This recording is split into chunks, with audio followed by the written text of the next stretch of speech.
I think we're evolving as a team that wants to have a little bit more of the ball, but with that comes more transition moments, right? And I think you look at both their goals come in transition moments. So it's just the next step for us is understanding that if we want to start doing this, we have to understand what the other side of that is. And it's two moments where, yeah, it's really all they were going to have in the game.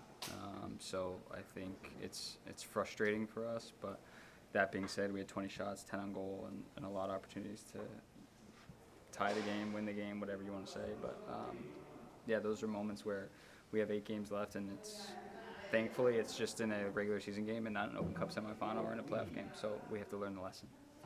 Eric mentioned the locker room having frustration after losses like this and looking to do better for the rest of the season. How helpful is it now that you don't have these midweek matches thrown in all over the place? Yeah, it's a good question, Ashley. I think the ability to train is something for us that's really helpful. I think the more we can, like I was just telling Andy, get on the field and look at some of the things that are coming up in the game and train them, the better we're going to be prepared for the next opponent we play. Whereas when it's Wednesday, Saturday, it's recover and play. So I think we're looking forward to a week of full training on the field. Is there a little bit of tiredness seeping in? I don't want to say tiredness. I don't think that was the reason why this result was what it was. I think we do have a smaller squad, I guess you could say, and we run our horses pretty hard. But I think the staff's done an amazing job of getting everybody a part of the group, whether it was through the League's Cup or into the league play of playing meaningful minutes across the board. So, again, I think this was just a situation where we have things to learn.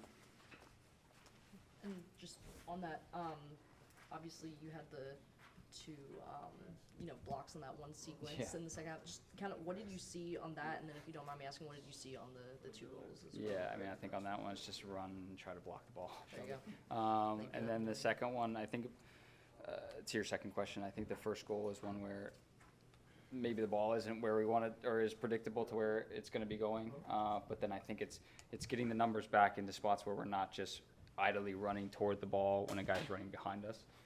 And those are things that, by and large, throughout the season, we've done a really good job. So, again, it's little moments against a team that likes to be very opportunistic in transition. They're going to punish you, and I think Yappy did a really good job on both goals, taking those well.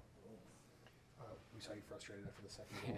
What do you want to share about? I forgot that the referee was playing basketball and was setting picks tonight. That's the only reason. That's the only thing I'll say about that. Explains the unhappiness from the crowd on that one. Yeah, a little bit of a, where are you going? Are you going there? Where am I going? Yeah, I mean, there was one earlier in the game where he did a similar thing. So for me, it's the self-awareness and spatial awareness of the referee also matters to how games are played in big moments. So that was one that I think certainly myself, but the rest of the guys were frustrated with. Yeah. What does this team need to do to find ways to break down the 5-man back line? Because it seems like that's what we see game in, game out these days. Yeah, we're seeing a lot of that. But again, like I touched on, we had 20 shots and 10 on goal. It wasn't as if it was that off color.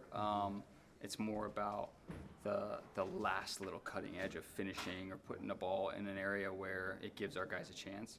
Making Stefan make a save versus, maybe it not going on goal. So I think all those little things will start to sharpen up the more training time we have. Stefan did have to make, honestly, what was a great kick save on that. Mm-hmm. So he was challenged at least once. Yeah. But on the other side of that, as you mentioned, 20 shots. Are you feeling frustrated from missing, really just kind of missing those opportunities for the full match? I wouldn't say frustrated by that specifically. When we lose, you're upset. So I think it's one where we're going to sit there and we're going to look at what we can improve upon.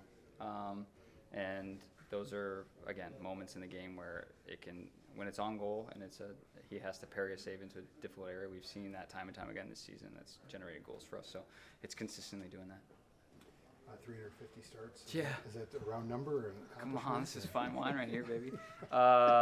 Honestly, I don't really understand how they do all the statistics and whether this was what this even means. So again, it's great to do this for my job. I really love it, and 350 is cool. obviously, 350 more to go. Taylor Pookie. quick one, sorry, at the end, obviously, had a cool moment at the beginning of the game just with Tommy being able to Yeah. come in and score that goal. Just what was that like being part of that Well, moment? I don't think we expected. He's a showman. I mean, the kid was Yeah. unbelievable. He was great at training yesterday, and today, what a moment for him, for his family. We got to meet. Just special to get to know him, even in the brief amount of time that we had. But then to him, for it, just watching his face and see the moment that he had today and the experience was the stuff that truly dreams are made of. So it was pretty cool. Do you all expect him to, throw the crutches down like that? That's what I'm saying. Yeah. The presence and the aura that he had was pretty special. So I think, again, you could just see the emotion on his face when he was getting subbed off of like, yeah, I did it right, which was really fun to see.